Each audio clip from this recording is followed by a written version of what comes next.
Almost all issues of life originate from the three first energy center, the three first chakra.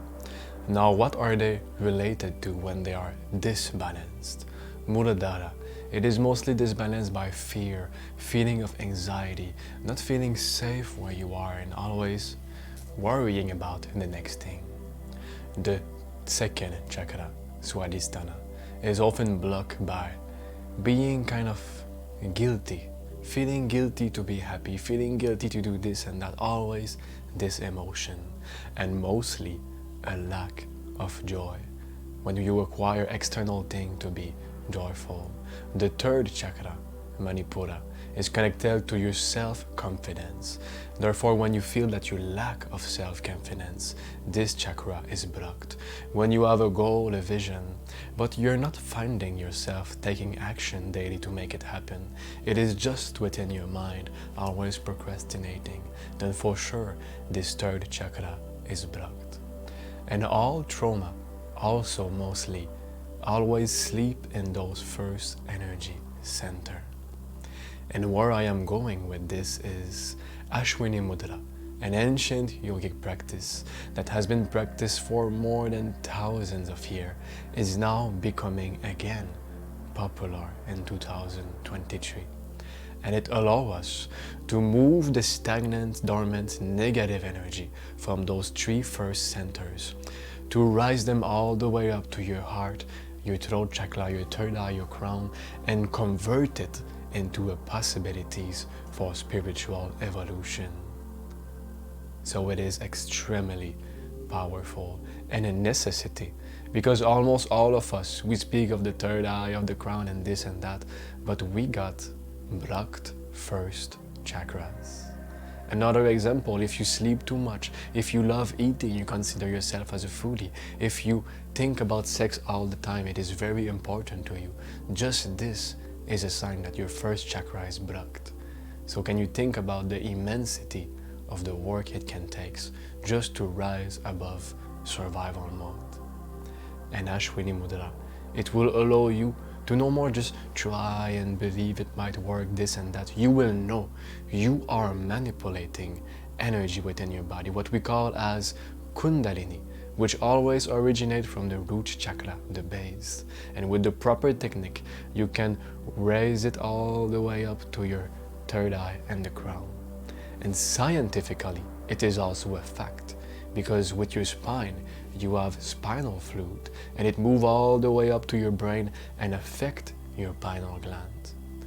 And this pineal gland is also known to be piezoelectric, meaning that when you compress it, it creates an electromagnetic field. And it is also an inducer, meaning that it can receive a certain kind of data, information, in any way, maybe voltage, anything else, light signal, and convert it into something which becomes beneficial for you, useful. So let's get into how to perform Ashwini Mudra. First, sit in any yogic position such as Siddhasanas, lotus, cross-leg, basic cross-leg. And if you cannot do any of those, then sit on a chair, that is fine. Make sure that your spine is fully erect, straight. And the first thing that you will do is contract the muscle around your perineum, around your anus area, and contract it and try to imagine that it is sucking energy within, upward into your spine. This is the first step. As you do this, slowly begin to inhale. As this is going on, begin to contract your lower and middle abdomen muscle. And this will change the way that breath moves throughout your body, and it will directly make your spinal fluid go upward, and in other words, your Kundalini. Then keep inhaling this way with your perineum lock, your abdomen lock, and feel that there is a kind of straw within your whole spine from your third eye to the root chakra. And imagine and feel truly that energy move from the base all the way up, and you will feel it. Something will happen in your throat and your breathing. It will become very different and more deep than usual.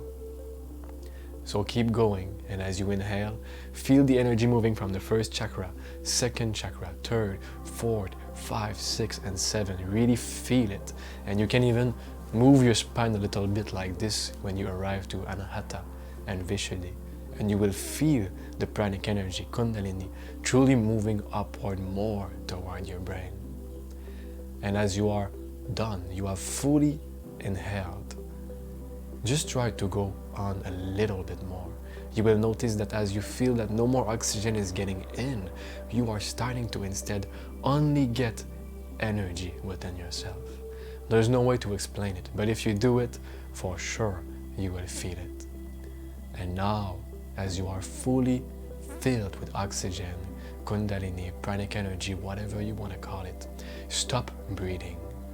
With your stomach, suck your stomach muscle inward, and this will compress the oxygen in the spinal fluid at the bottom and push it upward. It will force it toward your brain. Stop breathing for about 10 seconds. If it is too much, you can do less, but do your best to arrive to 10. And if you want to go more, go ahead. It is very good, because while you will be holding your breath, this is what will activate the piezoelectrical side of your third eye.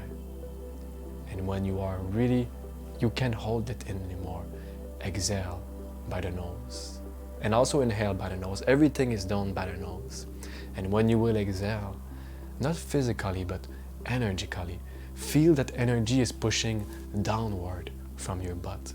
And this will make your organ move in such a way that again, it will send more energy toward your brain. And when you are done, just repeat for 10 minutes or more. And this is how you perform Ashwini Mudra. So I will repeat a last time to make sure that you get it in a simplified and short way. First, contract the perineum muscle and start inhaling. Then begin to contract your lower and middle abdomen. Keep inhaling as if there is a straw within your spine and you are inhaling from the root to your third eye to your crown.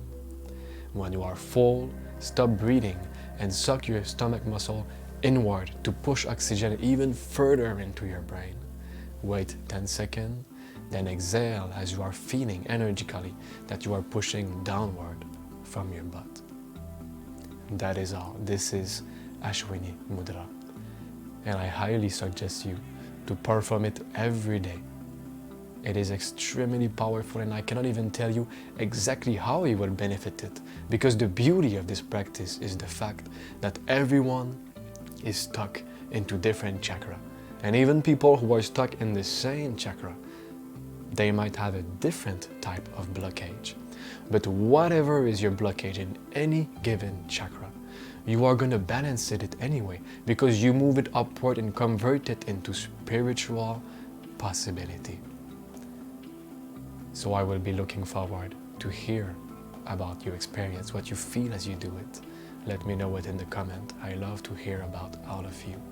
And remember that if you really wish to open your 7th chakra, if you really want to reach your highest potential, we will have to make sure that your system is properly engineered.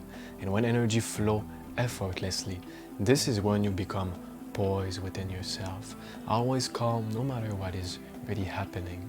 You have peace of mind, you are liberated. And if you want this, Ashwini Mudra will be of tremendous value into your journey. So remember to like and subscribe, because more is coming your way as your spiritual evolution mattered to me. Thank you. Hare Krishna.